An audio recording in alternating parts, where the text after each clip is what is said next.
Hello, everyone, and welcome back to another show, another week here at the Damage Report. The last week that I'm going to be in charge for a little bit. I'm going to be taking a bit of a staycation, but don't worry, the show will be in good hands. And those hands and the rest of the body attached to them, join us now. Francesca Fiorentini is here. How's it going, Francesca? I have no body. It's just hands and this face. It's going great for the show. But anyway, Francesca is going to be hosting the Damage Report next week from Monday through Thursday. I'll be returning on Friday, but you're gonna be taking over. It's gonna be a bit of TBR meets TDR. Are you excited? Yeah. Oh, yes, I'm excited to try not to swear for that long over a period of 4 days. You know, lest we be demonetized or something else bad happens. I don't know, the algorithm gets mad. I'm super excited, John. And yeah, you need a vacation, a staycation. And I have a pretty easy life, but I appreciate that. Thank you. We call it a timeout. Why don't we call it a timeout? Or Dragon Daddy timeout. Put me in the corner. Yes. But anyway, I'm excited to have more of your influence on the show. And obviously, you know, like you're gonna be working with our team. We've got our format, blah, blah, blah. But that said, you know, you obviously have a different background. Feel free to bring to the show whatever you want. I'm sure that people will be very excited for that. Sure, lots of puppets, it'll happen. Awesome, we've talked about that before. Anyway, that said, thank you everybody for being here. Through the course of the next hour, we've got a lot for you. We're gonna be giving you updates on what's going on with Israel and Palestine. Spoiler alert, it's bad. AOC faces cancellation from a couple of the worst actors in politics. Matt Gaetz, bad updates for him, that's a shame. And Marjorie Green might have broken the law. Weird, nobody could have seen that coming. And then we've got some absolute nonsense that'll be fun. So if we get through the important news, we'll get to that, of course. But thank you for being here, regardless of what platform you're on. You can, of course, hit the like button, share the stream so the more people know that we're live. And as we go through this hour of news, feel free to send us tweets, comments, super chats, all that, and we'll respond as we can. Another little thing to look forward to, immediately following this show at twitch.tv/TYT, you can join Dr. Rashad Ritchie's Indisputable. Some are saying it's the best show on Twitch. Some are saying that's indisputable, but you will have to watch to find out for yourself immediately following today's episode of the Damage Report. And I believe, by the way, that Dr. Rashad Ritchie will be joining Francesca for some of her episodes hosting the show. Yep. That said, Francesca, are you ready to jump into this thing? I think so. I know the weekends are so nice and then the news returns. So we must face it with a stiff upper lip. If you wanna know how things are going with Israel and Palestine, well, pretty much how you expect and pretty much how we predicted. Loss of life has continued to escalate. The US has completely abdicated any sort of political or strategic or diplomatic or moral leadership. And there are some good people in US government speaking up for peace and for the civilians that are being slaughtered every single day.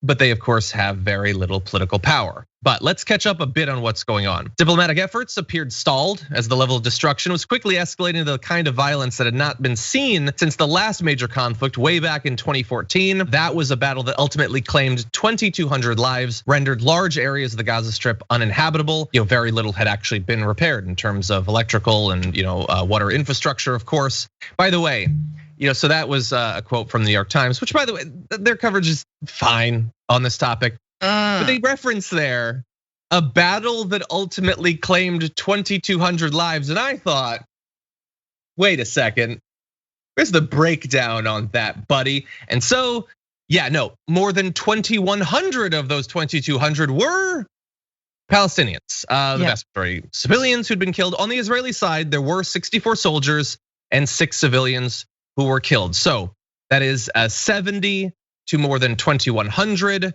which fits the historic pattern. And it reminded me, by the way, of a comment I saw from a professor, Rashid Khalidi, who was on Democracy Now! Over the last week, who said, one wonders what proportion you have to have of Arab deaths, of Palestinian deaths over Israeli deaths. Is it 20-1 before the US finally begins to recognize that this is not legitimate self-defense? This is a perfect illustration of the bias that has been a feature of American policy for many, many years. That is a perfectly valid sort of philosophical hypothetical. But apparently in past conflicts, no, that sort of ratio is not enough. Now, we're not there quite yet. In the past week, though, nearly 200 Palestinians have been killed in the most recent violence, more than 50 of whom were children. And Sunday, just yesterday, was the deadliest day, with at least 42 people killed, including at least 10 children, after an attack on a tunnel network caused 3 buildings to collapse. So, Francesca, that's the way that it's going right now. What are your thoughts? Well, I think it's devastating, and it is sadly so common when it comes to the way that Israel fights and the way that Israel is hell-bent on its ultimate goal, which is ethnic cleansing, which is, hey, Palestinians, just move or die. Or die very slowly. That's why we won't give you access to the COVID-19 vaccine. Perfect, see how this all works? And so this is, once again, we're calling for a ceasefire. I do think a ceasefire is important, but at the same time, we have to understand that there is no such thing as a status quo in Israel-Palestine. That status quo is continual displacement, is continual ethnic cleansing, is continually Palestinians living on smaller and smaller swaths of land, losing their homes, of becoming refugees in the world without the ability to return. That is the status quo. It is settlements from the Israeli side continuing to encroach into the West Bank. So remember, even if and when, and man, I do hope there is a ceasefire soon. I do hope this is not a repeat of 2014. I hope that the world's outrage, which I do think is a little bit more unified this time around, will stop this sooner than getting to that 2,000 number or more. But again, we just have to continue to remember, like, what is at the root of this. And the other thing is, we're gonna talk about it, but Israel's been targeting, they've been targeting journalists. They've been targeting emergency workers. They've been targeting civilians. This is how they do, right? This is par for the course. This isn't about a military versus another military, because Palestine doesn't have a military, right? Like, that's just what happens. And when you talk about Gaza, let's remember, this is the most populated place on earth. It is that's why people call it an open air prison, right? Because it's surrounded by Israeli military, and there are people packed in there. So it is, you could argue that it would be a human rights crime or violation to even strike anywhere in Gaza, because the chances that you are going to kill civilians is incredibly high. That being said, Israel knows exactly where journalists and civilians and emergency workers live. And finally, last thing, I'm sorry to say, but it's been about 7 or 8 days now. Maybe I think today might be the 9th day of the siege on Gaza. You guys, people aren't getting in. There is no access for the outside world to get in and help Gaza. This is Gaza by itself. Yes, there are aid organizations. Yes, there can be money in, but in terms of like what would be the humanitarian thing, which is opening the inroads into Gaza, that is not possible right now. That is incredibly difficult. Humanitarian workers, journalists are not allowed in. Yeah, and in that way is largely a continuation of the status quo before blockade, both economic and in terms of necessary medical aid, which was cruel and inhuman, a violation of fundamental human rights before the pandemic, let alone during it. And you systematically destroy the media's ability to accurately describe what's happening there. You're referencing there over the weekend, they destroyed the building housing Al Jazeera's bureau. That adds on to a long list of the AP and a number of other media outlets whose headquarters have all been, they just all happen to be near Hamas, I guess. And a bunch of absolute troglodytes in right-wing media spent the weekend on social media applauding the destruction of these media headquarters. But yeah, I totally agree with what you said though about like even the road to a ceasefire, which we'll get to.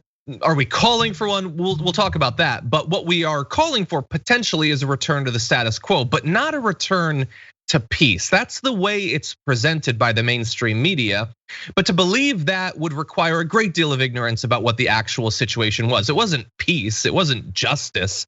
There was nothing humane about the lives that Gazans were forced to live before the most recent bombing campaigns. And the best case scenario right now, horrifically, is a return to that horror, which I guess is preferable to the widespread loss of civilian life that we're seeing on a daily basis now. And one of the one of the terrors of doing a show like this is just wondering, like, while we're doing this, we're not on social media, we're not tracking the news. And I don't know about you, Francesca, but I'm just always horrified. What's happening right now that I'm not seeing? What apartment complex is being destroyed? What provider of medical devices in Gaza is being blown up? What home in a refugee camp is being bombed? And that's happening right now. Yeah, I mean, and then that's the other thing is just to remember, like, refugee camps have been bombed. A man lost his entire family in a refugee camp. What more do you want from people? How much more are Gazans and Palestinians supposed to sacrifice? Like, what is acceptable? And I think you talked about this, the ratio. So what if we get to 0 Israeli deaths and 100 Palestinian? Is that acceptable? My guess is no, because that's not part of the plan. The plan is, no, Palestinians deserve it. No matter how many have to die, they deserve it because they are terrorists.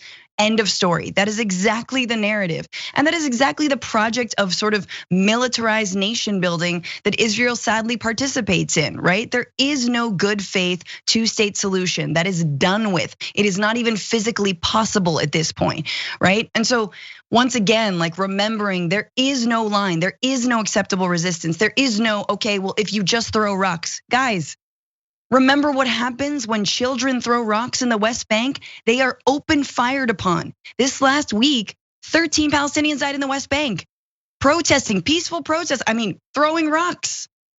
So again, this is, I mean, we don't need a stretch of the imagination in the United States here when you see peaceful demonstrators, all throughout the summer protesting for Black lives and against police brutality, being met with police brutality. Exactly. Well, you multiply that by 73 years and a whole lot more weaponry, and there you go. Yeah. We need to talk about a relatively new show called the Republic, or UNFTR. As a Young Turks fan, you already know that the government, the media, and corporations are constantly peddling lies that serve the interests of the rich and powerful. But now there's a podcast dedicated to unraveling those lies, debunking the conventional wisdom. In each episode of the Republic, or UNFTR, the host delves into a different historical episode or topic that's generally misunderstood or purposely obfuscated by the so-called powers that be, featuring in-depth research, razor-sharp commentary, and just the right amount of vulgarity. The UNFTR podcast takes a sledgehammer to what you thought you knew about some of the nation's most sacred historical cows. But don't just take my word for it. The New York Times described UNFTR as consistently compelling and educational, aiming to challenge conventional wisdom and upend the historical narratives that were taught in school. For as the great philosopher Yoda once put it, you must unlearn what you have learned. And that's true whether you're in Jedi training or you're uprooting and exposing all the propaganda and disinformation you've been fed over the course of your lifetime. So search for UNFTR in your podcast app today and get ready to get informed, angered, and entertained all at the same time.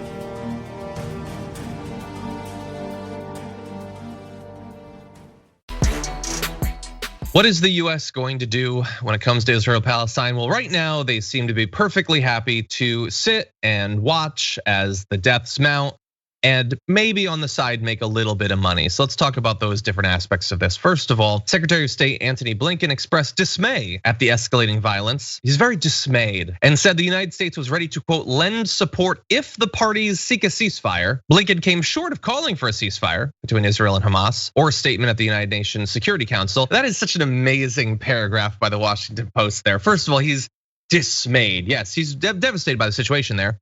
They're not calling for a ceasefire. They're saying if the parties seek a ceasefire, they'll support it. So if Israel decides to stop firing on Gaza, then they'll support that. Well, that's amazing. What's the, are they going to oppose it? That means literally nothing. If the Israeli military decides to stop bombing Gaza, we won't oppose that. That's an amazing statement. And by the way, they're not pushing for a statement at the UN. What are you talking about? We spent all last week blocking statements condemning this action at the UN. That is the effect that the US had internationally in terms of the diplomatic battle that's being faced right now. And by the way, since the Secretary of State is saying, we're just gonna wait and see what the Israeli government decides to do. Well, here's what they've been saying recently. In a televised address, Benjamin Netanyahu said that Israel's attacks were continuing at, quote, full force and would, quote, take time. Israel wants to levy a heavy price on the Hamas militant group, he said, flanked by his defense minister and political rival, Benny Gaetz, in a show of unity, reminding us of the domestic political concerns that are underlying this entire thing. But they want to levy a heavy price on the Hamas militant group. The problem, though, is that price, the currency of it, is children and dead civilians, not mainly Hamas militants. Because when you fire on a building that has an office you say is occupied by Hamas, even if we lend you the goodwill to assume that that's correct without the evidence being provided to us, and they've said that it will not be, the entire building goes down. Those people die. The people in the area die or are displaced, and something like 42,000 Palestinians' family have already lost their homes.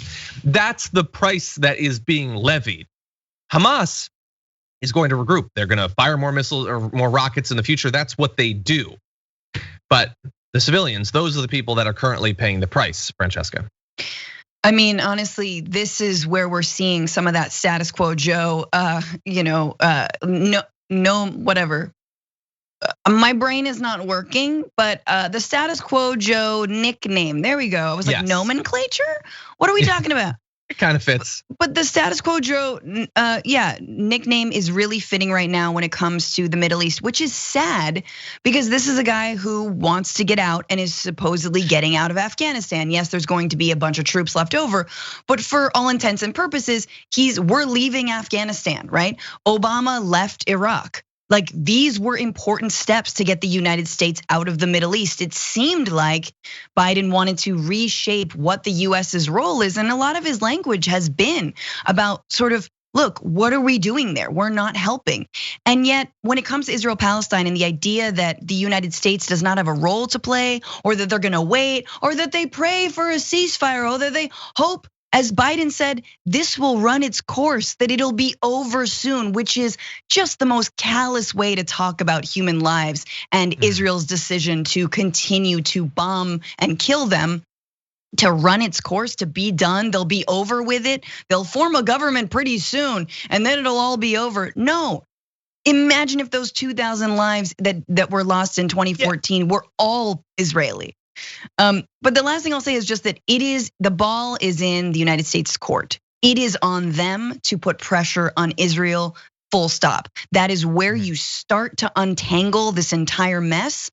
And Obama, look, man, if Biden wants to continue Obama's legacy, that guy did put a little bit of space. Sure, a lot of it was toothless, but he condemned Israeli settlements. He, said that Netanyahu was a pain in his butt, like all those things. He didn't do much about it, but yes, he did say he didn't do much. He annoyed the hell out of Netanyahu, who came to speak in the United States of Congress without even telling the then president.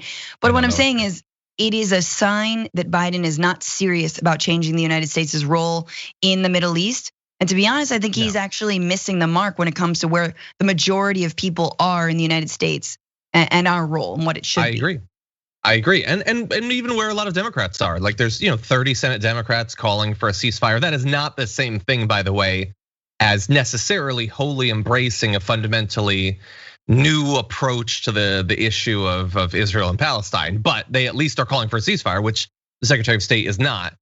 And Biden, Axios has a headline. Some insiders are starting to worry about him doing too much too fast, becoming hyper FDR, basically. What are you talking about? He's talking about running its course. Running its course, as if this is like the Israeli military has a case of restless leg syndrome. You just got to deal with it for a few minutes. No, like they're killing people now. We're the US. We love getting involved in what's going on in other countries, and now we have an opportunity where potentially we can use our great influence, whether in terms of the military, our economy, soft power, all of that, to stop some civilian deaths. Because, I don't want us to hit 2,200 more civilian lives lost in this most recent conflict. It's already devastating, but it could be much worse in just a few weeks if we choose not to act And that is what Biden is choosing, even though we have an insane amount of leverage. We provide billions of dollars of military aid basically for free. It's gratis. We don't need anything for it. We won't use that influence for literally anything. We'll just give you the money and then occasionally sell you some weapons and try to make some money. And that is continuing too, with the Biden administration just approving the sale of $735 million in precision guided weapons to Israel. Now, Congress does get to get involved in that. We'll see if the current situation affects that in any way. But right now, it's like, it's an amazing situation. He's like, they have a right to self-defense and it's just gonna run its course. And they're starting to run out of some of those JDAMs. Maybe we can sell them some more and make some more money as this runs its course. Part of the course is our contractors making bank off of the murder of civilians. Yep. No, and I think that's important to remember every time, the Biden administration or anyone says, this is part of our, strategic goals in the region. What are those goals?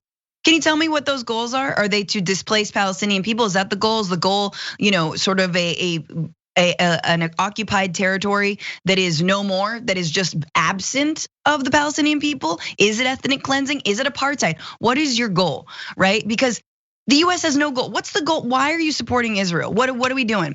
Are you helping attack Iranian like so-called nuclear facilities to just sort of dust up with that country and like make us look bad? Because Israel's real good at doing that.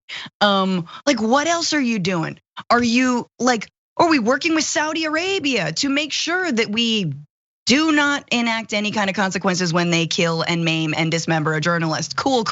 What is our goal? Yeah. Truly and honestly, what happens? Right now, what happens if we just leave? What happens if we stop giving money to Israel? My guess is it gets better. They've got a pretty fully functional domestic weapons production industry. I think that they would be okay at this point. Great. But we give money to fossil fuel companies; they're massively profitable. Some money is fine to give out, others not so much. Yeah, and by the way, as of right now, and maybe I'm wrong, maybe this is a knee-jerk sort of dumb internet guy thing to say, but what would the difference be if it was still Trump? He would have said really annoying things, definitely. He would have said horrible things about Palestinians. But in terms of what the US government would be doing, what would the difference be? Right now, would there be any difference? We would block the UN from saying anything in the Security Council. We wouldn't pressure the Israeli government to stop, and we'd sell them weapons. Yeah. Would there be any difference? Literally, between the guy who's here to return the soul and heart of America to help heal versus Donald Trump? No, I don't think there would be any difference. Someone's suggesting Trump would deport Palestinians. Sure, there might be more hate crimes domestically as a result of insane Islamophobic and anti-Palestinian things that he would say. That's a good point. It can always be worse, I guess. But in terms of the situation in Gaza, I don't think it'd be that different. No, you're totally 100% right. The reaction would be 100% the same, and somehow is. And oh my God, what is the Biden administration doing? The only thing I would disagree with, and what I think I would say, is that the moment that's led us here, for me, has very much been the violence in East Jerusalem, the displacement of Palestinian families, something that was ongoing before Trump was in office, obviously, and the contested, not even contested, but the aggression from Israel in East Jerusalem and to those residents there and those families. But the bombing of Al-Aqsa Mosque, the throwing flashbangs, the tear gas, that all to me says an emboldened Israel, emboldened by the brilliant work of babyface Kushner and Donald Trump, who had Israeli settlements named after him. Oh my God. So moving the embassy to Jerusalem, I think definitely was a sign that like the US is like A-okay with settler colonialism. And the fact that Biden hasn't moved it back, I know people say that doesn't matter. I think it matters. I'm sorry, I think it does matter. And so yes, you're totally right. Look, this happened in 2014, happened in 2009. The US has been in pretty much lockstep the entire time, but I do think it gets worse. It has gotten worse. True, it has. And we have an opportunity to potentially make it less worse. saw a video over the weekend that understandably a lot of people have been very affected by, and it shows a child sort of surveying the devastation of the most recent conflict and talking about it just openly, honestly, about the horror of the situation. I want you to take a look at this. I'm always sick, I don't know. I can't do anything. See all of this. What do you expect me to do? Fix it? I'm only 10. I can't even do anything anymore. I just want to be a doctor or anything to help my people, but I can't. I'm just a kid. I don't even know what to do. I get scared, but not really that much. I do anything for my people, but I don't know what to do. I'm just 10. I'm just 10. All of this, when I see it, I literally cry every day, saying to myself, why do we deserve this? What did we do to this? My family said they just hate us. They just don't like us because we are Muslims. Why does Muslims act for you like that? We're just kids. You see all of the kids around me? They're just kids. Why wouldn't you just send a missile to them and kill them? It's not fair. It's not fair. Yeah, that's just devastating, obviously. Just imagining yourself in the position of that kid. And I understand that plenty of Americans might watch that video. First of all, they'll never see it thanks to the media bubbles that we exist in. But if they did see it, they would not be capable of putting themselves in the position of that child or imagining what that life would be like. The immediate horror of worrying that every day that you could be killed, the long-term horror of believing that that's all that your life will ever be, is just fearing for the future and eventually potentially dying. Yep. Yeah. But the hope, I guess, at least one silver lining maybe, is that thanks to social media and thanks to media progressing very slightly in this issue, being willing to acknowledge the fundamental humanity of Palestinians, that maybe that video will help to convince people. Maybe critical coverage of the situation there will help move people. And it's too late for Biden. He's got decades of, we'll do anything for Israel, we'll never question them, whatever, locked in. But maybe someday we'll have a president that cares about that girl and what happens to her. Absolutely. And it's what I think the most devastating part of that video is that it doesn't matter that she's 10, I mean, it's really sweet and she's so honest and it means a lot when it's conveyed by a child, of which there are so many. Like the average age in Gaza is it's like 17 or 16, something like this. But it doesn't matter that she's 10. It doesn't matter that she's not a doctor. Doctors are being bombed. Doctors are being targeted. If she grew up to be a journalist was killed along with her 2 children. She was pregnant. Like how many more stories of this do we need? And I do think though, speaking of the media, as someone who used to work for AJ Plus and who's been a big fan of Al Jazeera and their international coverage, Jazeera 10 years ago was the only place that was actually covering a lot of what was going on in Israel, Palestine, in Iraq, in all these other places. And even just in the last 10 years, even since let's say 2009 and that war, the Gaza war, or the Israeli bombardment of Gaza in 2009, there's been a change. You can find out so much more information about what's actually going on, and outlets, whether it's like Vox or BuzzFeed or it's not just TYT and Al Jazeera anymore. There are many. Did you see John Oliver last night? Yes, exactly. Yes. Basically, it was a refined, funnier version of what we've been saying for the past week. Yeah, I got jokes, and now that can exist. I got jokes. No, yeah, I know funnier exactly. Than what I've been saying, less funny than you, but yes, no. and refined. And you would not have seen that 15 years ago. Absolutely, and so it feels like it's the same, and that's why I think we're so mad at Biden, because it's it's not just we'd expect this, it's look around you. The public opinion is turning, it is changing. Get on board with this. And it's because reality is showing itself that this is completely unjust.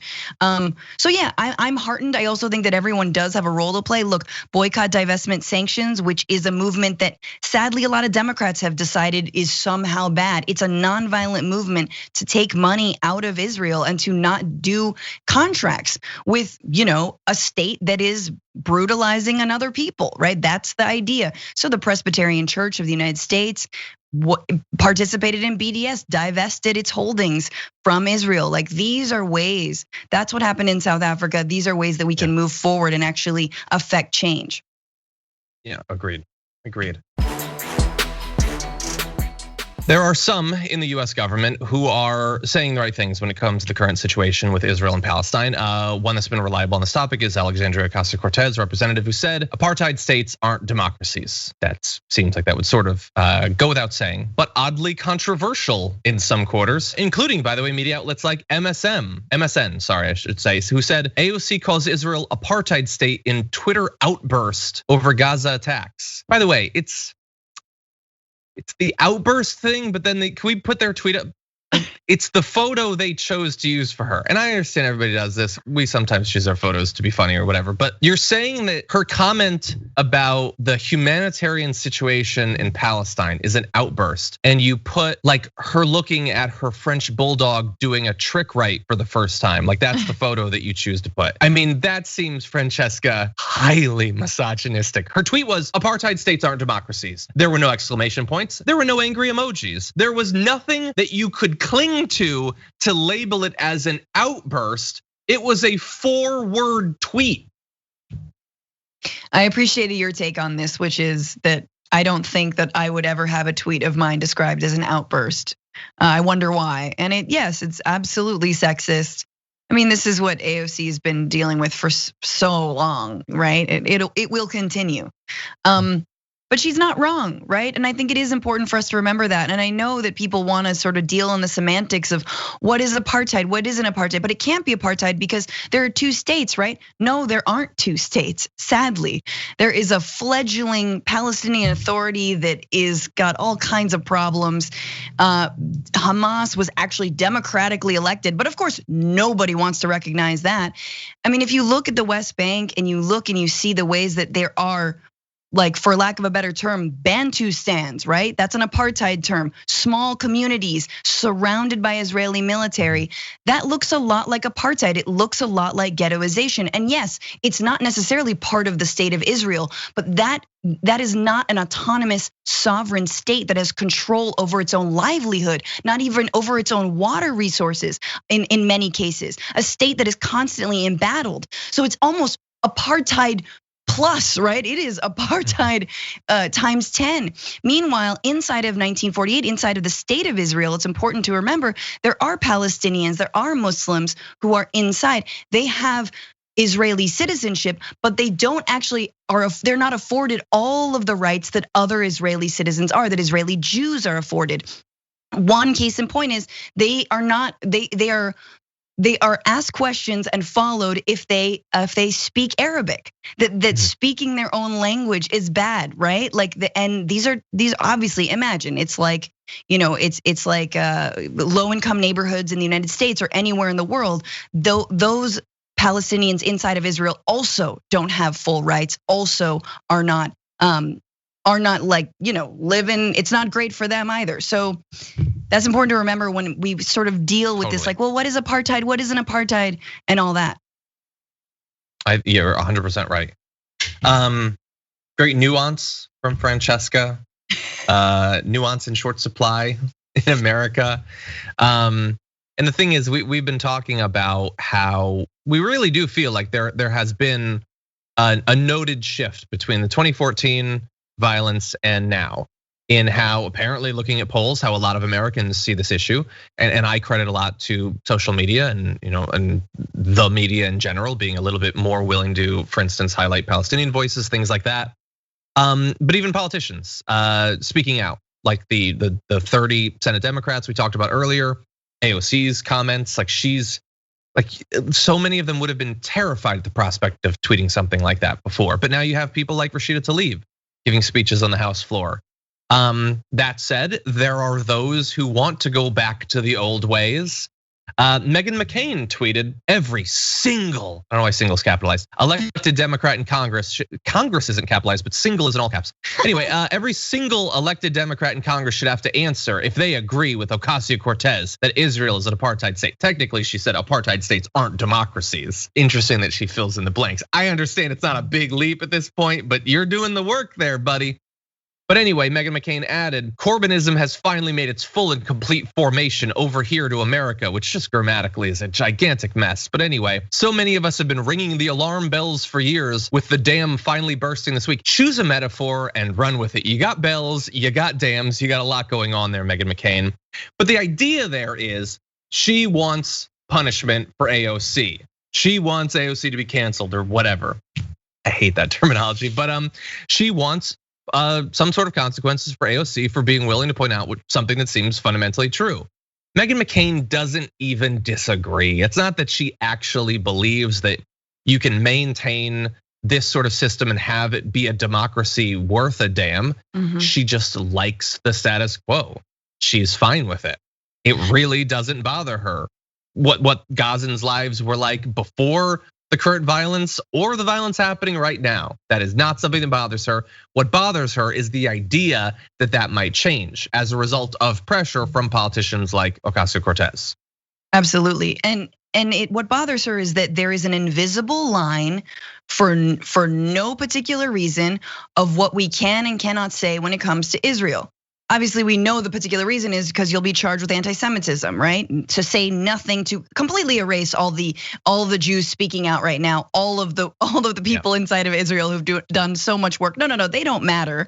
You're anti-Semitic, and so to say apartheid, you're automatically anti-Semitic. To say it's all about the Benjamins, you're automatically anti-Semitic. Like anything that can be skewed as anti-Semitic, it will be. And look, even folks like Nancy Pelosi get, especially folks like Nancy Pelosi get sucked into that BS narrative of criticizing the state of Israel or criticizing the Israeli lobby means you're anti-Semitic. What Meghan McCain needs to answer for is what conservatives think about Israel-Palestine. She needs to answer for the ways that Republicans treat Israel as some sort of nutso revelatory, like this is Armageddon spot when Jesus comes back and all of the Jews are in Israel, in the holy place, and then those who don't convert will perish and all of the Christians will ascend to heaven. That crazy theory that absolutely the far right in the United States, the evangelical right believes in, that's what Meghan McCain needs to talk about, okay? Because you've got some people in your corner who are out of their minds, who are anti-Semitic and Islamophobic and do not give a damn about anyone's lives except their own, okay? Let's talk about that. Let's talk about why they actually support Israel. It's because of their like weird biblical prophecy that's not gonna happen, guys. So sorry. It's not that they're just suddenly interested in foreign aid and charity abroad. It's very specific, and you're 100% right. Great news for Matt Gaetz, as previewed last week. Joel Greenberg, his party bud, formally pleaded guilty Monday to sex trafficking of a minor and a host of other crimes, agreeing to cooperate fully with prosecutors and testify in court in hopes of leniency for himself. That is a relative leniency because he agreed to plead guilty to 6 different charges: sex trafficking of a child, aggravated identity theft, wire fraud. Some of these come with a mandatory minimum sentence of 12 years and a statutory maximum potentially decades longer. But that said, because of the deal that he's working out, he might not serve that much time. In exchange for pleading guilty, prosecutors agreed to dismiss 27 other counts that he faced and recommend a term within federal sentencing guidelines, which are often far less than the statutory maximum penalties. They also agreed to recommend other possible sentencing breaks. If they determined, for example, that Greenberg provided, quote, substantial assistance in building other cases, they might ask a judge to deviate below the minimum required penalty, according to Greenberg's plea agreement. So what might those other cases look like? Well, prosecutors have been exploring whether Greenberg paid women to have sex with Congressman Matt Gaetz and whether the two shared sexual partners, including the 17-year-old girl at issue in Greenberg's own case. So them wheels are turning, Francesca. I mean, it's still America, and Greenberg is still a white conservative, like elected official. So he's probably gonna be just fine regardless of what he did, but this is not a good development for the congressman. Oh, I'm so glad I didn't have breakfast. Just like Greenberg and Gaetz sharing sexual partners. Yeah. That'll bring up the eggs. Just yeah. Yeah, no. My ovaries just dried up like sorry. Like do not reproduce. Men are trash. No, part of me is like, yes, squeal, tell it all. I mean, he wrote it all down, trying to get a pardon from Trump. Remember that through Roger Stone? Like, oh my God, you're so cute. But yes, please tell us all about Matt Gaetz. But also, like, it just makes you so mad, right? Because we know our criminal justice system. We know who's locked up on like nonviolent drug offenses or on like who loses their lives over counterfeiting a $20 bill allegedly. Like, and yet over the weekend we learned that Gaetz and Greenberg also were like coke buddies, right? And they like, yep. You know, they had one of the women was like that they hung out with was an Instagram model / like weed company dealer, and who like, you know, would court the young women. Just it's all gross. Like that party, just don't go in, you know, room 325 or whatever. Like it's just one of those. But anyway, so what I'm saying is I hope there are I hope something sticks. I hope it's not just, oh, well, if you rat on Matt Gaetz, then that's fine. Like they're drug possession charges here. Yeah, no, he's going to jail. Like Good. I would hope you don't traffic a child and get away with it unless you're a congressman. He made the very poor life choice of not becoming a Republican congressman. He really should have worked on that. But anyway, we'll see what information he has. The fact that they vacated 27 counts. I'm not an expert. Maybe we have Adrienne Lawrence joining us tomorrow. We'll ask her. It seems to me that you would not do that unless you had received significant cooperation already. And apparently he has been providing investigators information about Gaetz specifically since last year, according to a person familiar with the matter. So this would seem to indicate that he provided something more than just, a evidence-free confession letter to Donald Trump. There's got to be more than that.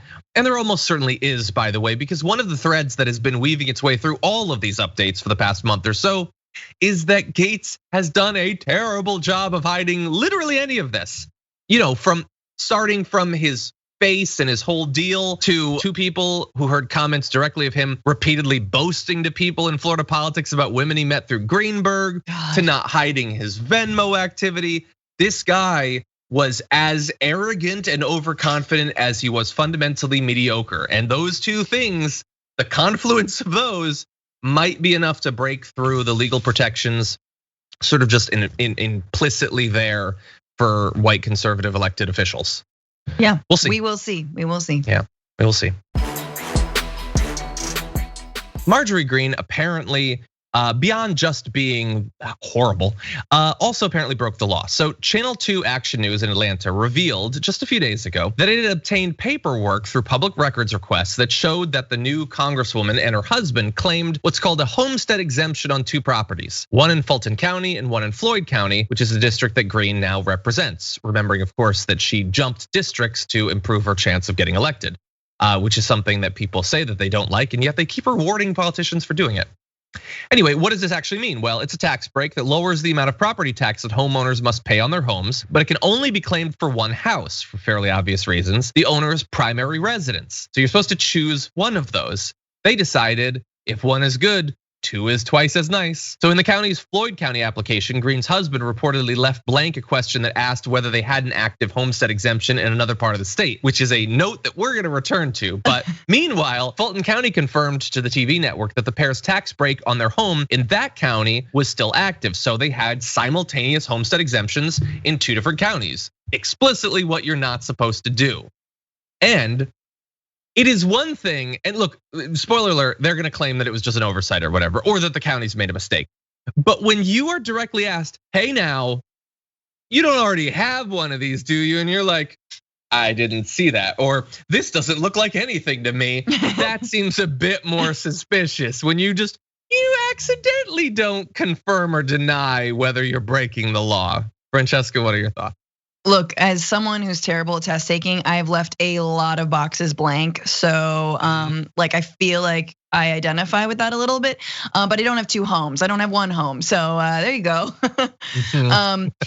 Marjorie Green, in the end of the day, is exactly what so many MAGA folks are, which are not the working poor. They're not blue collar. They are people who inherited a boatload of money from their dads or a boat itself, and then are claiming that they're the forgotten class. And that class really means white people. And we know that she's done this, right? Like this is just, again, it is par for the course. It makes sense. I would be disappointed if she had been honest on her taxes. It's on brand, and and the brand will continue. By the way, it keeps going. So like over on Twitch, let's see. Trying to find the comment. Okay, very smooth, John. Oh yeah, Ryu Ral says this is clearly the left trying to cancel Green. I bet this will be her reply to this. Well, sort of, and that's just all. Like Gaetz, all of these updates have come out, just devastating stuff from his best bud, like a guy he trusts to share sexual partners and lines of coke with. And his response is, they're just trying to cancel me. They're really coming for you, but I'm in the way. Like, come on, conservatives, do you not get bored with that? Like, if we found out that like AOC had run a guy down and buried him in the forest, and she's like, this is cancel culture run amok, I would want a little bit more than that, I think. I'd want to know why she bought that shovel and that quick lime. I would want details, but they don't. They really don't. And so here is how you can respond if you're a conservative. Green responded to the allegations by telling the Channel 2 Action News that the reporter on the story, quote, needs to mind his own business instead of launching yet another pathetic attempt to smear me and my family. Mind your own business? Yep, CNN, just mind your own business. I never kiss and tell. What does that even mean? That's not good enough. You were being alleged to have broken the law and you say, mind your beeswax. That's not good enough. My daddy always told me to just, if you don't have tea to spill, you just keep stirring it. That might be I don't even know, that might be real. Anyway, 15 hours after the story aired, they'd had a little bit of time to do what passes for thinking. A spokesperson for Marjorie Green issued a second statement calling it fake news, obviously, and blaming Fulton County for the error, writing, quote, Fulton County did not respond to requests to cancel the exemption in January, possibly due to COVID. Everything has now been corrected. Okay, so that is a specific, verifiable claim. If you sent them requests to fix this error, bring the receipts. And if you did, fine. Okay, then we'll move on. Maybe Channel 2 Action News got it wrong. It still begs the question of why you weirdly left off the acknowledgement of whether you were breaking the law with the homestead exemption and all of that. But maybe it's possible. But until you provide that information, I'm just gonna be one of those Americans that sees another rich person trying to violate tax laws to get ever more wealthy and think, that's not the most surprising thing in the world. And Republican politicians break a lot of laws these days. So I think the onus is gonna be a little bit on you, especially because we're not at the point of actual charges. This is not a, like innocent until proven guilty thing. This is, the media has done an investigation. You can respond however you want. And thus far, your response is kind of blow. That's all I'm saying. Any other thoughts? No, you said it. Okay.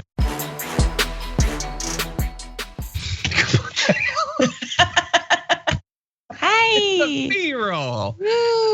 We get to use this B-roll because the spacemen are coming, apparently.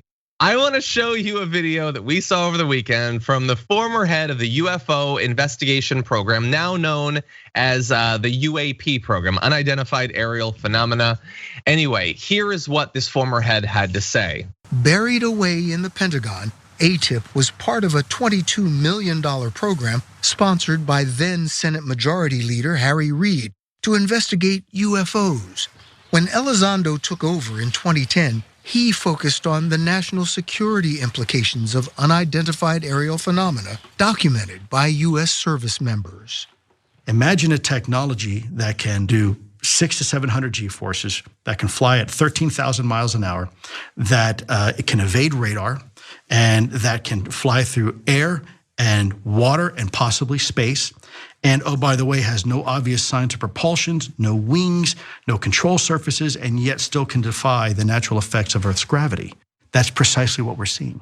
Elizondo tells us ATIP was a loose-knit mix of scientists, electro-optical engineers, avionics and intelligence experts, often working part-time. They combed through data and records and analyzed videos like this.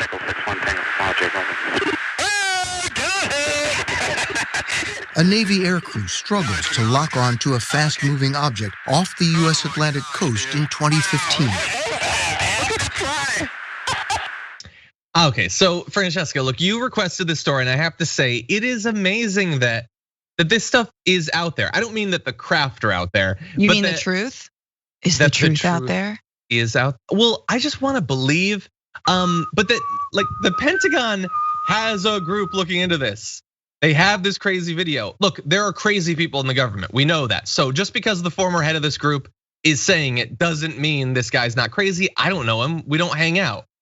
But it's barely news that the Pentagon is seriously looking into and has some evidence of these UAPs, which I understand you would not pronounce this way, but I am really struggling to not call those WAPs. Yeah, it's WAP. Or WAPs, but anyway. Yeah, that's why they come to Earth this year. They were like, oh, that's us, WAP, WAP, WAP. And it can travel fast through water, so that's not a problem for it. Okay, now that said, Francesca, you requested this story. Tell me what you think about it. Okay, first of all, Mulder, wow. Mulder really kind of like let himself go, grew the soul patch. Come on. You know, I'm not, okay, fine. But no, there literally is like an X-Files entity within the Pentagon, $22 million, and they tried to shut it down. And then according to 60 Minutes, both this guy Elizondo and his partner, his Scully, obviously, continued to work on this. They fell in love. There was like a hot moment in the movie. Anyway, no, but I don't think they fell in love, but I would. But the point is, they continued to work on it even though the budget was cut from what they were doing. And we've all seen those videos where it's like bro-y pilots are like, whoa, dude, check it out. Which I think is all just of really them played funny. in my mind by Keanu Reeves, but yes. It is interesting. Obviously, there are people.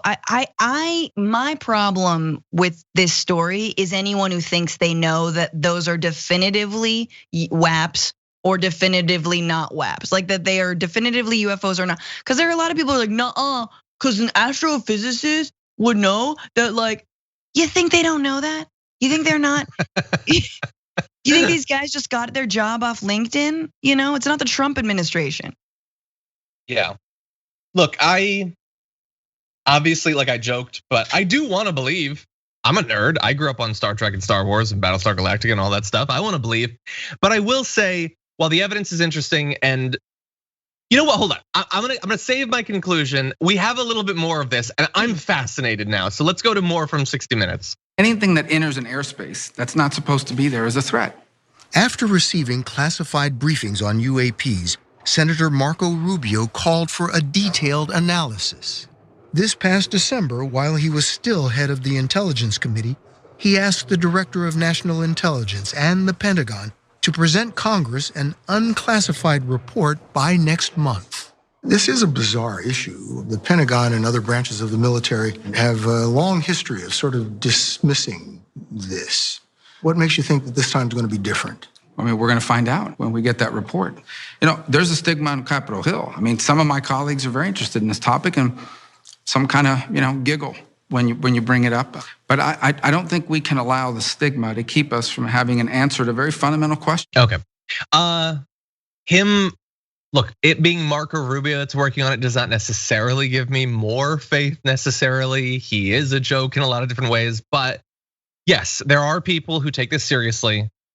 I will say though, Francesca, I find that in recent years, even though this should have no effect whatsoever on an evaluation of whether intelligent life exists somewhere else in the universe or its ability to travel to us, I find it harder to believe that aliens exist and have visited us because of what we've experienced over the past few years. Like, I don't know why, but it feels for some reason that like Trump being president and aliens existing doesn't seem right together. Or maybe more importantly, I kind of don't want aliens to exist as much, because after the experience of the pandemic, are you telling me you have faith in how humanity would respond to the revelation that aliens exist and they're among us? Do you want any part of that? It'll be just like Independence Day. We'll all join together, and then someone will punch an alien and be like, "Welcome to Earth, bitch." Like, that's exactly. That part would definitely happen, but it would be a hate crime, and it'd be on the streets of Brooklyn. Some alien and then we'd would be talking about walking. all the wokies who just hate, the idea of punch. Is it ever okay to punch an alien? I wonder. Let's talk about it. Oh God, can you imagine how Fox and Friends would talk about them? Oh, it'd be devastating. We'd finally get an alien congressperson, and they'd have all these ads where like they have like a UFO on a target and they're shooting it or whatever. It'd be too much. I used to want aliens, but I just hope that they give us a wide berth for the next 20 or 30 We're years. not ready for them. No, I'm definitely, look, if they're real, I'm definitely like going to the highest mountaintop with a sign and being like, take me. Like, you're gonna be like the woman from Independence Day on the rooftop. I am so that woman. I like anyone else want to join me? Hell yeah, because it's got to be better than this. It's got to be better. But I think the real thing is it Elon Musk's pet project? I don't know, guys. I don't think so. You love Space Force or SpaceX, but how many of those rockets just fell into the ocean? Okay, it's not that amazing. Teslas are exploding. Okay, I don't think Elon's got this one.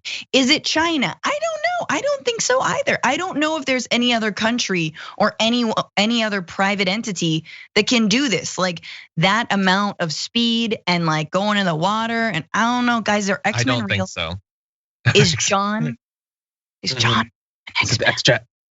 No, I'm not. I wouldn't be able to. I'd be too excited. I wouldn't be able to keep it secret. Yeah, I don't know. I don't think that it's within our capabilities. That said, it could be something else. It could be I'm too dumb to continue the sentence, but smart enough to know not to. Anyway, I will say, I hope that in the next few weeks, John Oliver delves into this, because I want him to find more stuff like the Marco Rubio, old stuff of like politicians revealing too much. That's what I want, because I do want to believe. I want to believe, and more importantly, I want to have faith that aliens being revealed could be anything other than just another massive disaster and disappointment, fundamental disappointment and depression for the species that we are. No, they're definitely, it's like they're like parents in kindergarten where they're slow driving by and they're like, they're not ready. Like I'll just let them. They're not playing well enough yet, let them work it out. Then mom will come to the rescue, that kind of thing. I don't know if that's how parenting works, but the point is we're not ready for aliens. We've got way too much to figure out, or it could unite us. No, that was the most unrealistic thing about Independence Day. Anyway, thank you, Francesca, as always, for making this day and the start of the week a little bit more fantastic. I want you to rest up between now and next week. I know you're not going to, you got a ton of work to do, but you're gonna be taking the reins on the Damage Report. And so I'm very excited for that. Yeah, me too. And everybody listen to the Bituation Room podcast, wherever you get your podcasts, and follow me at Franny Fio on YouTube and everywhere else. And by the way, everybody, we do have a top 10 list coming. It is gonna be one of the solo ones, a much requested top 10 movies in the MCU. It's about to get nerdy in a particular way that Francesca would just mock me too much. So I'm gonna do it myself. I'm gonna give you my top 10. That will be available later on today for our tier 2 and tier 3 members on YouTube. So if you're already one of those, it's coming. If you'd like to get access to it, you got time, and you'll get access to the entire library of past top 10 lists. We've got like 30 of them at this point, and we have a lot of fun with them. That said, until next time, stay safe out there, stay sane out there. We'll see you soon. Okay, everyone, welcome back to another top 10 list. Thank you, first of all, for being tier 2 or tier 3 members on YouTube and making this available. We do have something special for you. So almost always these top 10 lists are myself and Francesca Fiorentini. Occasionally, when the topic merits, I'll do it solo, and that is the case this week. I'm doing a request I've seen a couple of different times, which is for me to rank the top 10 Marvel movies. It was pretty much the instant I had posted the top 10 Star Wars movies, people were like, well, we want to hear your terrible take on the MCU. So I have combed through the 23 current films, and this is my ranking. I also had to resist the urge to put Black Widow on the list. No, I haven't seen it yet, but I know that it's going to be great. It's got David Harbour. It's got Florence Pugh. I think it's going to be really good. But I'm only going with the ones that have currently been made available. I think it's a good timing for it because we're about to launch into the next big wave of movies. And over the course of this year, we've got Black Widow. We've got Shang-Chi is coming out. We've got The Eternals. Doctor Strange is less than a year away. Like, the number of movies is going to double in the next couple of years. But this is like up until basically around Endgame, that first big thing. So feel free to at me. Feel free to post below. I know you're going to hate my list, but this is what I've got. At number 10, we have got Spider-Man Homecoming. Now, I did not have very high hopes for Spider-Man, the relaunch of Spider-Man, mostly because I really like the Tobey Maguire Spider-Man, and I'm not that huge of a fan of the character. I never watched the ones with Andrew Garfield, I'm going to say. And so I actually took like a year and a half to watch Spider-Man Homecoming. I didn't see it in theaters. I didn't watch it immediately once it was made available. But I think they did a really good job of relaunching the character. I think that the actor they got, quite good. He gets the sort of quippy, funny part of Spider-Man. He doesn't seem like a sort of stoic, battle-hardened warrior like, a lot of the other characters. I thought that the suite of side characters they put in there were good. And the Vulture was great. Incredibly tense scenes. That scene where they're driving together, I think to the dance, I think it is. One of the tensest scenes in the MCU. And the other one was okay, Far From Home. I thought it was fine. But Homecoming, just a very clean movie, a great version of that origin story for Spider-Man. We'll see how the next one goes. And Spider-Man generally, by the way, has been a great addition to the MCU. At number 9, I have the big original, Marvel's The Avengers, which, it's not super highly ranked. I think it's really good. The bringing together of the team, it was really the proof of concept for the MCU that this thing can actually work. We can do all of our solo things, and then you know what? We can bring them all together and make something good. That said, for me, Loki's not the best villain. I don't know. The ending, I liked them teaming up together at the end. Iron Man, making that sacrifice is a great, sort of, I guess, foreshadowing of what's going to end up happening with him in Endgame. But it's a lot of punching, the Chitauri or whatever. So it was fine. It was fine. It was a good movie. I liked the stuff on the little, floating base and all that. Coming at number 8, Guardians of the Galaxy Volume 2. Guardians of the Galaxy Volume 2, not as good of a film as the first one. I think most people would agree on that. That said, it does have certain advantages over most of the rest of the MCU. The Marvel sense of humor, the quippy Joss Whedon sort of thing that they do, is probably at its best in Guardians of the Galaxy. And that it might not have been quite as good in the second one as the first, but still very good. Great moments with Drax, his belief that he's, can just turn invisible. Baby Groot, quite good. I like the expanding of the team with Mantis. I thought that the larger role for Yondu was quite good. The villain, I didn't find nearly as interesting as the stuff with Ronan, even though, Ronan's not the best character or whatever, but I didn't love the stuff with the father. But, we find out that, Yondu is Mary Poppins, y'all. It's got some great moments. Very funny. Almost as good of a soundtrack as the first one. So not bad at number 8. Number 7 is Thor Ragnarok. And Thor Ragnarok makes the list. It almost should be higher up on the list. They apparently decided, okay, we've done Thor 1, fine. We've done Thor 2, maybe the worst movie in the MCU. We need something new. And that something new was bringing in other characters. At this point in the MCU, none of these movies are truly solo anymore, and that helps.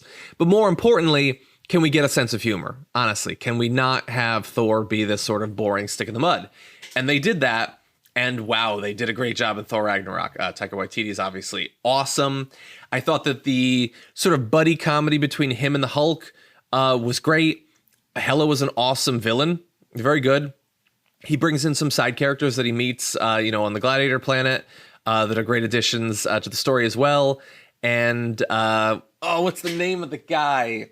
Jeff Goldblum is awesome in whatever he does, and this is a great role for him as well. So it was an exciting movie, great soundtrack, good humor, Thor Ragnarok, and especially because I did not like that second one at all. Now, Thor Love and Thunder, I have very high expectations for. It's one of my most anticipated MCU movies because of how good Ragnarok was. That said, there are 6 movies I deemed better, although I'm wondering now. Number 6 is Black Panther. Black Panther was 95% awesome. Great. It's not really an origin story for the hero, but it's the first that we're really seeing him. You get a little bit of him in Civil War. So getting to see not just Black Panther, but actually seeing a bunch of Wakanda, of his extended family, the culture of Wakanda, how they choose the Black Panther, the spirituality of it. It was just great world building. It was more world building than we generally get. Like as a counterexample, Doctor Strange, I feel like building out that world, not as compelling. And, you know, maybe there are other examples of that. Thor: The Dark World, no, not nearly as compelling of setting up a sort of new world within a world. They did a great job with Black Panther in that. Some pretty good fights, some good side characters. I thought that having Bilbo there, quite good. That said, while the conflict at the heart of Black Panther is very interesting, and I like it, the political, you know, like ramifications and all that, I didn't love the villains so much. And more so than that, the final fight was DC quality. It was 2 CGI characters punching each other a whole bunch. And that is when these movies are at their worst. I loved Wonder Woman. The last fight at the end of Wonder Woman was terrible because it's 2 CGI creations punching each other. And so that unfortunately was sort of part of the end of Black Panther. But overall, a great movie. Obviously very excited for the second one. Obviously, the context is the tragedy of the loss. But yeah. Number 5 is going to be Captain America: Civil War. So this is not technically an Avengers movie. It is a Captain America movie, but it is effectively an Avengers movie. And it was great. I mean, like really cranking up the conflict and making all of these different characters choose which side they're going to support, having the philosophy battled about as they're actually battling each other. Was it handled perfectly well? Perhaps not. There's been great criticism of how the sort of iconic scene of Captain America: Civil War is the airport fight. Like they're joking as they're fighting each other, which makes for great cinema, but doesn't really make sense that these longtime friends and allies would be joking as they're potentially killing each other. Okay, but set that aside, the fights are some of the best. It might be one of the best big group battles, you know, before we get to Endgame. You get a little bit more Iron Man. You get the introduction of Spider-Man. You get the introduction of Black Panther. I think the Winter Soldier becomes a much more interesting character there. This movie did a lot of work in setting up the stuff that will happen later. I need to rewatch it again. I think I've honestly only seen it once, but it really did stand out. They did a great job. Now, number 4, we get into very hard decisions here. I mean, they've all been hard, but it is very hard to choose favorites. It reminds me a lot of the Star Wars list. Number 4, I'm putting Iron Man. Oh, that feels like it should be higher up. So Iron Man was the first. I mean, technically Incredible Hulk, but we're really not counting that. Iron Man was, here is a modern superhero movie. That's not Batman or whatever. And was very different than even those. Like Batman, those movies were very successful, but this is a very different sort of thing. It's a character that not a lot of people had a great deal of familiarity with if you weren't a fan of the comics, which I really wasn't. There are certain comics I read, but I didn't read Avengers growing up. And they brought in, he was a very compelling actor, taking the role seriously.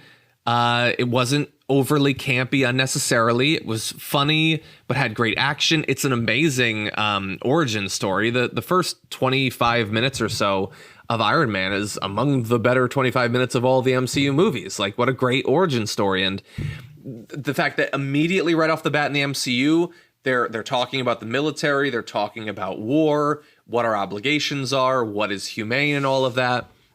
And so quite good. And it's this good of a movie, even though the villain isn't that great. He's okay. The Ironmonger, I think it is. It was fine. It was fine. And better than Iron Man 2 or 3. It proved that this format could work. And so thank you to Iron Man. Quite good movie. I watched it again recently and it really does hold up. At number 3, we have Avengers Infinity War. So, I mean, how do you, like these last 3, how do you really choose? Infinity War, it is a massive confluence of characters, even beyond what we'd seen in past Avengers movies. Like one of the biggest cliffhangers in movies, you know, like the loss of so much, they come so close. There's this amazing, huge battle at the end of it. You have the different missions that are going on simultaneously. As I'm talking about, I'm feeling like I gotta watch this movie again. It was just great. There were so many really tense, close moments. Yeah, Avengers Infinity War was quite good. I saw it several times in theaters. Obviously, you know, people went crazy for it, understandably so. I think it's well, I can't say anything without spoiling the top 2, but quite good. I need to watch that again soon. Number 2, I have Guardians of the Galaxy. Am I crazy that I ranked this so high? I've always loved Guardians of the Galaxy. I've watched it maybe the most of these movies. It's either that or maybe Endgame at this point that I've watched the most. But Guardians of the Galaxy really nailed the humor, as I talked about with the second volume. But it's like kind of a cleaner movie. Like having this group of really interesting characters who you watch the trailer and you just assume, oh, it's this team that's going to fight crime or whatever, like around the galaxy. But no, like there's a lot of conflict, huge personalities clashing with each other, beset on all sides by different sets of enemies. And yet they're like sort of learning to come together. And throughout it, as I said, great sense of humor, the best soundtrack of any of these movies, some of the most interesting characters. Like I'm a huge Rocket Raccoon fan. It's got some iconic fights. Yondu is absolutely awesome at it. The villain Ronan is okay, honestly. Some of the sub-villains are maybe more compelling, like Nebula. But the final assault with was that on Nova Prime? Where Ronan's ship is coming in and they lock the big net against them. Awesome. The dance-off is great. It's got a great conclusion. It really made the Infinity Stones far more interesting, and it broadened the scope of the movies. That, I mean, I guess Thor did that a little bit too, but now you're really seeing that this is beyond just Earth. Love Guardians of the Galaxy. I think it's held up very well to rewatching. But that does leave one more film, which everybody at this point already knows what it is. In fact, I already said its name. Number 1 is Avengers Endgame. And I worry that this might be sort of a cheat. Because what makes Endgame so good is not necessarily the content of Endgame, or at least the majority of the content of Endgame. Although, I think that they did interesting things with the characters. I think that, Hawkeye aside, look, Tony Stark, very interesting turn for him. How each person has processed those years really lets you see each of these characters through a new lens. I mean, like what happened to Thor, obviously pretty fascinating. He's been through a lot. Hulk as well. Like there's been a lot of growth in these characters. Damn, Infinity War was good though. But anyway, like it moves fast. You don't expect the killing of Thanos so early. The mission is really interesting. The fact that it involves time travel, for the most part, I'm generally against in films like this, but they did interesting things with it. Having, you know, Captain America fight himself, being able to re-see some of those iconic scenes involving Loki or Captain America in the elevator. That was pretty cool. You know, making Ant-Man a significant part of this. I wish that I'd been able to fit one of the Ant-Mans on the list, but it unfortunately didn't fit. And then, of course, you have the bulk of it.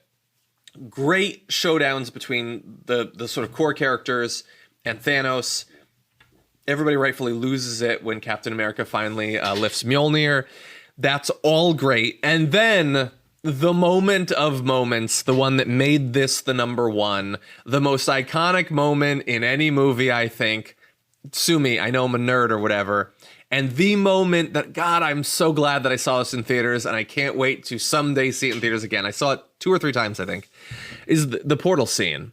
It is like, if movies are about setting up this series of like conflicts and obstacles, trying and failing, and then eventually having sort of this deep, dark moment before triumph, they had set it up for 22 movies at that point.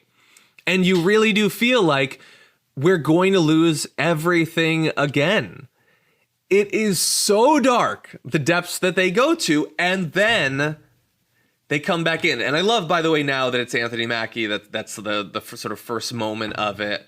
And then you have Black Panther. I really liked Captain Falcon in the Winter Soldier. Falcon and the Winter Soldier. But that portal scene is just amazing.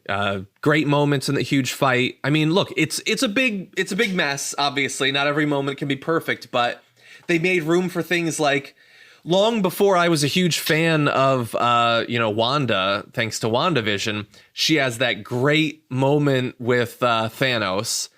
That started to make me think, well, maybe this is a pretty interesting character, actually. The return of Captain Marvel is done amazingly. Doctor Strange gets a good couple moments in. Spider-Man. Yes, the girls get it done moment is a little bit hitting you over the head, but I loved it. I thought that it was pretty great. And they really do a good job of giving basically everyone, a couple of good moments during this showdown of showdowns. And then the resolution of the storylines of both Tony Stark and Captain America. Amazing character arcs over so many movies, and I think both of them were done very well. Yeah, I mean, it was a great movie. Like you can watch the audience reactions and all that, and it still hits me the same. And there's never been anything like it. There's never been anything like Endgame because there's never been anything like the MCU to lead to. There's been series with a lot of movies. There's a billion James Bond movies, but it isn't the same thing. You can't have that same sort of moment. This was a very carefully constructed and almost universally, expertly constructed and conceived of arc of movies. And you either like it or you don't, I guess. There's some people that don't. All I know is it was an amazing ride. I'm looking forward to a rewatch of basically all the movies. There's just a couple that I'm not a huge fan of. And very excited for what comes next. Like, I cannot wait to be in the theaters watching Black Widow and seeing what the hell the Eternals is about. I do a lot of research on these movies afterward to get more context. I don't generally do it beforehand. I went into the Guardians of the Galaxy knowing nothing about the Guardians of the Galaxy. I'm going to do the same for the Eternals. But Shang-Chi, great trailer. Can't wait to see what that's about. The series, so far, WandaVision was amazing. Falcon and the Winter Soldier was great. So I have great hopes from that. I just think that they ended it right, and they're launching into another phase that, like, could it be even better? I don't know. We'll see. But anyway, maybe in about a year, we'll have had about 4 new movies. I'll see if maybe the list has changed with the rewatch and everything. But feel free to let me know what you think the correct order is down below. And as always, I'm always down to see your suggestions for top 10 lists. I would love to credit you if you provide a good one. So feel free to do that. And thank you, as always, for being Tier 2 or Tier 3 members, providing a little bit of financial support and making this extra content possible. Love doing it for you, and look forward to seeing what comes in future Mondays. Until then, see you next time.